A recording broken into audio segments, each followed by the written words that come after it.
खुशबूपुर नाम का एक बहुत सुंदर जंगल था। इस जंगल में किसी चीज की कोई कमी नहीं थी। यहाँ के लोग बहुत अच्छी जिंदगी बिताते थे और बहुत खुश रहते थे। लेकिन फिर एक दिन इस जंगल में एक चुड़ैल आ गई। चुड़ैल ने अपने आप को मासूम जाहिर करके राजू मच्छर से घर किराए पर ले लिया। पहले तो कुछ दिन चुड़ैल बहुत अच्छे से रही, लेकिन फिर उसने काला जादू करना शुरू कर दिया।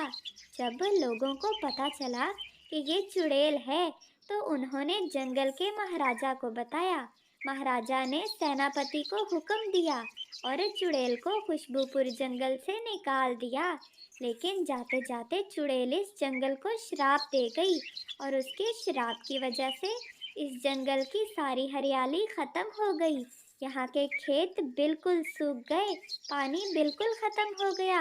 लोग बहुत परेशान हो गए। अरे हमारा तो सारा जंगल बंजर हो गया, सारे खेत सूख गए हैं, कहीं पर भी दाना नहीं बचा। अब हम क्या खाएंगे?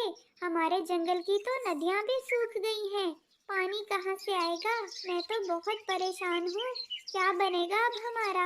अरे हाँ बिटिया, ये सब कुछ उस चुड़ैल के श्राप की वजह से हुआ है। पहले हमारा जंगल कितना हरा भरा था, हर तरफ खाना ही खाना मिलता था, इतने खूबसूरत फूल थे। लेकिन अब तो कुछ भी नहीं बचा। मुझे लगता है अब हमें खाना ढूंढने के लिए दूसरे जंगल जाना पड़ेगा। अगर ऐसी बात है तो मैं कल सुबह ही दूसरे जंगल जाऊंगी और वहां से ढेर सारा भोजन इकट्ठा करके लाऊंगी। मेरे छोटे छोटे बच्चे हैं, मैं उनको भूखा नहीं देख सकती। उनके लिए ढेर सारा दाना इकट्ठा करके लाऊंगी मैं। और फिर अगले दिन सुबह ईशु तितली दूसरे जंगल जाने के लिए निकल पड़ती है। वो बहुत उड़ती है। दूसरा जंगल बहुत दूर था।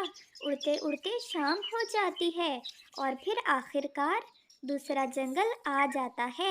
ईशु तितली थक हार के कुछ झाड़ियों पे बैठ जाती है। वो बहुत उदास थी। ये जंगल कितना प्यारा है।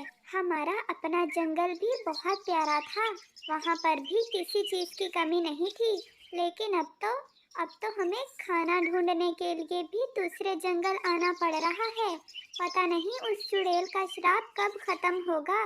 मैं तो बहुत परेशान हूँ। तभी अचानक एक जादुई परी आती है और वो ईशु तितली से बात करने लगती है। ईशु तितली, मैं एक जादुई परी हूँ और मैंने तुम्हारी सारी बात सुन ली है। तुम बिल्कुल चिंता मत करो, तुम्हारी मदद मैं करूँगी।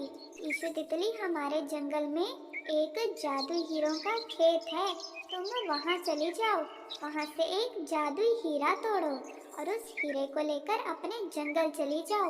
तुम उसे कहीं पर भी रख देना। जैसे ही तुम उस हीरे को अपने जंगल की जमीन पर रखोगी, तो उस हीरे के जादू से तुम्हारे जंगल से चुड़ैल का श्राप टूट जाएगा और तुम्हारा जंगल पहले की तरह हरा भरा और खुशहाल हो जाएगा।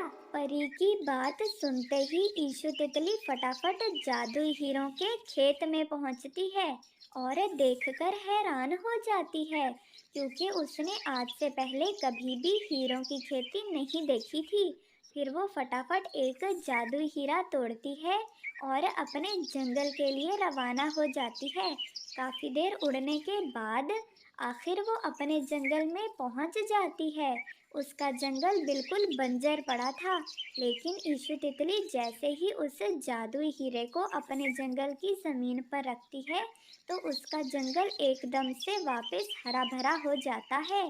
खेत दोबारा से लहलहाने लगते हैं, नदियों में दोबारा पानी आ जाता है।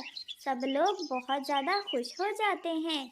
ईशु तितली के घर वाले भी बहुत ज़्यादा खुश हो जाते हैं और फिर सब हंसी खुशी जिंदगी बिताने लगते हैं। प्यारे दोस्तों, आपको ये कहानी कैसी लगी?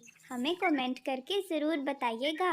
और अगर आपको ये कहानी अच्छी लगी हो तो हमारे चैनल को सब्सक्राइब कर लें। हम अपने चैनल पर अच्छी अच्छी कहानियाँ लाते रहते हैं। आप सबके देखने का बहुत शुक्रिया।